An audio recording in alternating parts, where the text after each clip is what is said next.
नमस्कार प्रिय विद्यार्थियों। आज आप एक्सरसाइज 4.2 का पांचवा सवाल देखिए। पांचवा सवाल कहा है कि एक समकोण त्रिभुज है, एक समकोण त्रिभुज जिसकी ऊंचाई इसके आधार से 7 सेंटीमीटर कम है। यदि कर्ण 13 सेंटीमीटर का हो तो अन्य दो भुजाएं ज्ञात करिए। तो कोई समकोण त्रिभुज है, ये मान लीजिए ये क्या है, राइट एंगल ट्राइंगल कहिए या समकोण त्रिभुज कहिए। अब कह रहा है अगर इसको ए मान ले, बी मान ले, सी। अब कह रहा है इसका आधार जो है, इसका आधार जो है या इसकी ऊंचाई क्या कहा है, त्रिभुज की ऊंचाई आधार से 7 सेंटीमीटर कम है, इससे 7 सेंटीमीटर कम है। तो मान लेते हैं हम, माना समकोण त्रिभुज जो है, समकोण त्रिभुज की आधार यक्स है या यक्स मात्रक या यक्स मात्रक है। कितना सेंटीमीटर दिया गया है कि सेंटीमीटर, सॉरी, तब यहाँ x सेंटीमीटर होगा, x सेंटीमीटर है। अब कह रहा है आधार को हमने x मान लिया, लेकिन कह रहा है उस समकोण त्रिभुज की ऊंचाई जो है आधार से 7 सेंटीमीटर कम है। तो ऊंचाई जो हो जाएगी आधार से 7 सेंटीमीटर कम, आधार x है, x से 7 सेंटीमीटर कम, इसलिए क्या हो जाएगी ऊंचाई x माइनस 7 सेंटीमीटर। तो x माइनस 7 सेंटीमीटर यह हो जाएगी। अब कर्ण दिया है 13 सेंटीमीटर। तो हम समकोण त्रिभुज की परिभाषा से या पाइथागोरस थ्योरम से हम क्या जानते हैं, पाइथागोरस थ्योरम से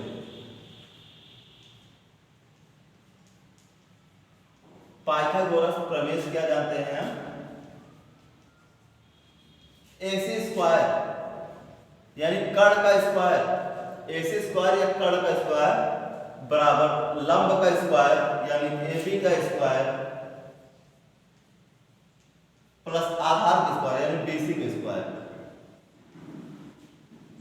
ये आधार है, ये लंब है, लंब का ये ऊंचाई की दोनों बातें कही है, और ये कर्ण है। तो पाइथागोरस प्रमेय जानते हैं हम, AC स्क्वायर बराबर AB square plus BC square या कर्ण स्क्वायर बराबर लंब स्क्वायर प्लस आधार स्क्वायर। AC का मान दिया गया है 13 का स्क्वायर, AB का मान x minus 7 square plus BC मान कितना दिया है x स्क्वायर हो जाएगा, BC मान x है। तो रखेंगे 13 का वर्ग करेंगे 169, a minus b whole square formula लगा दीजिए, a square plus b square यानी 7 का स्क्वायर करेंगे 49 माइनस 2ab, 2 7 दूनी 14x हो जाएगा, 14x प्लस x स्क्वायर इतना हो गया। 49 इधर करते हैं हम, 169 minus 49 x square plus x square 2x square minus 14x इतना हो जाएगा। अब घटाएंगे तो 9 में 9 गए 0 2 120 आ जाएगा। 120 जब आया बराबर 2x स्क्वायर माइनस 14x इतना हो गया। अब 120 इधर कर दे हम, क्या पा जाएंगे 2x square minus 14x minus 120 बराबर 0। अब इस यहाँ 0 बच जाएगा, हम समीकरण को पलट देंगे तो कोई दिक्कत नहीं होगी, ये प्लस था हो जाएगा माइनस। अब 2 से दोनों पक्षों में भाग दे दें, 2 से दोनों पक्षों में भाग देने पर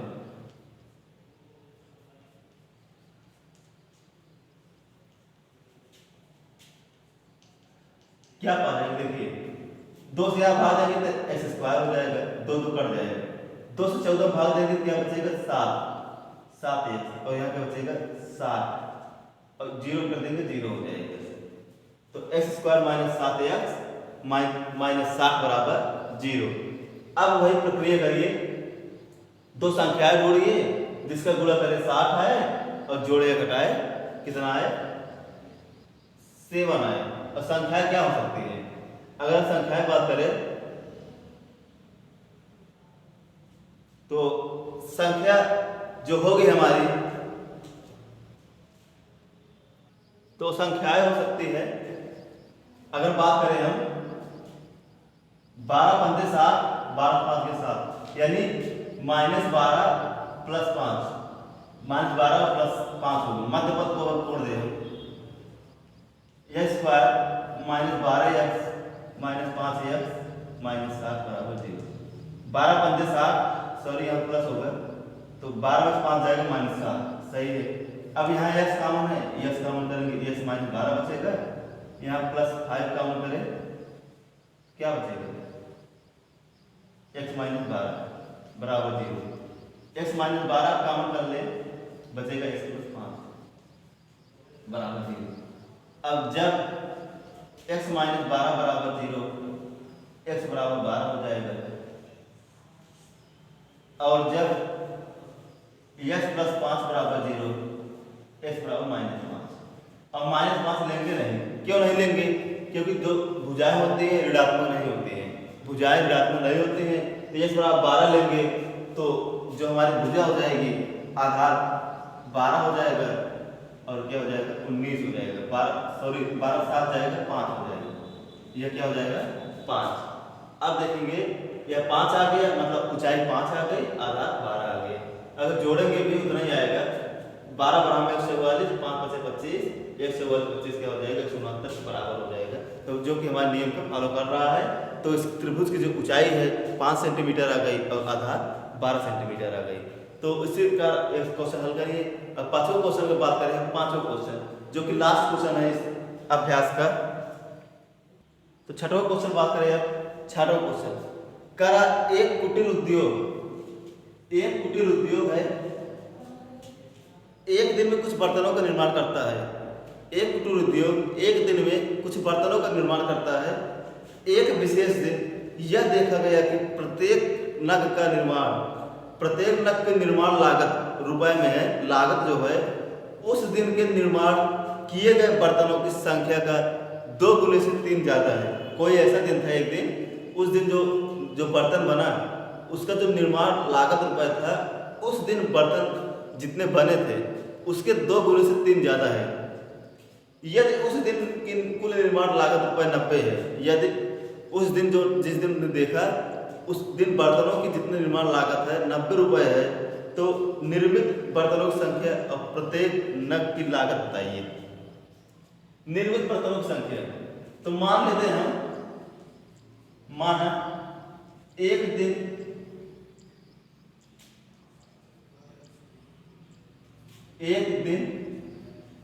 में बने बर्तनों की निर्माण संख्या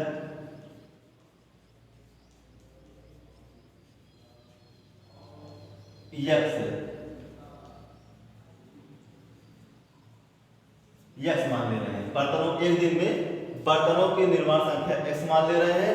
अब दूसरी बात कर रहा है, किसी दिन देखा गया कि प्रत्येक नग यानी प्रत्येक बर्तन, एक नग मतलब कहते नहीं है कि नग कहिए या प्रत्येक बर्तन कहिए, एक वस्तु को एक नग कहते हैं। तो प्रत्येक नग के निर्माण यानी प्रत्येक बर्तन के निर्माण लागत रुपए में, तो प्रत्येक बर्तन का मूल्य अगर हम देखें मान लें हो जाएगा प्रत्येक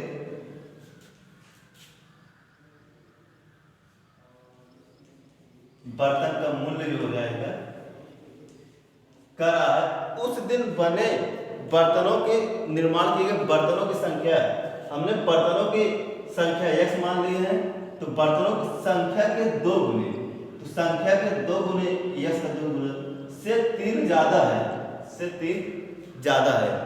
अब हमने कंडीशन बना ली है, बर्तन की निर्माण कितनी संख्या है x है, तो बर्तन का मूल्य क्या हो रहा है 2x + 3, क्योंकि उसके बर्तनों की संख्या के 2 गुने से 3 ज्यादा है, ये कह रहा है। अब क्या कह रहा है कि यदि उस दिन बर्तनों का कुल लागत मूल्य 90 रुपए है, तो प्रत्येक बर्तन की या कुल बने बर्तन निर्माण संख्या यानी बर्तनों की संख्या कितनी है और प्रत्येक बर्तन का मूल्य क्या है, यही हमको बताना है। तो निर्मित बर्तनों की संख्या, चलिए ठीक है, देखिए अब प्रत्येक बर्तन का मूल्य इतना हो गया। अब हम अगर बात करें लागत दी है 90 रुपए का, तो बर्तन का मूल्य क्या हो जाएगा? प्रत्येक बर्तन का यानी एक बर्तन का मूल्य इतना है, तो सभी बर्तनों का मूल्य क्या हो जाएगा?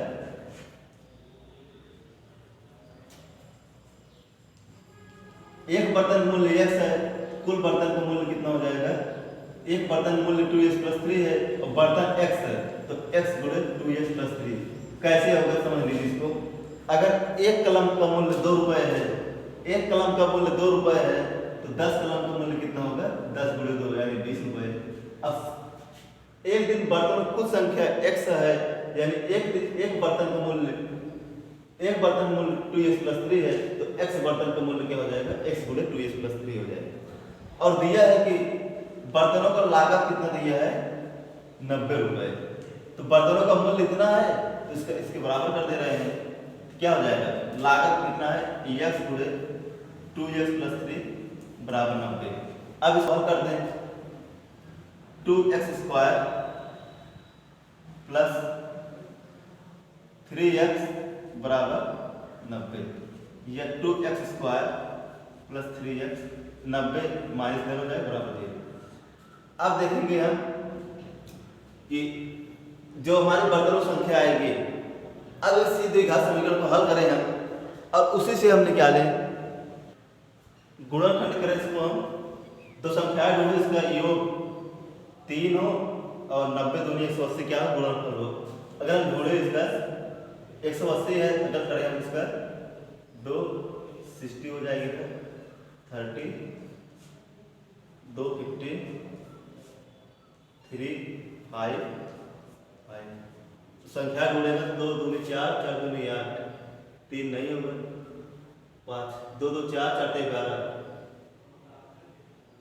5 दूनी 10, 2 7 सॉरी यहाँ 90 होगा, यहाँ गलती हो गई, देखो 90, यहाँ 45,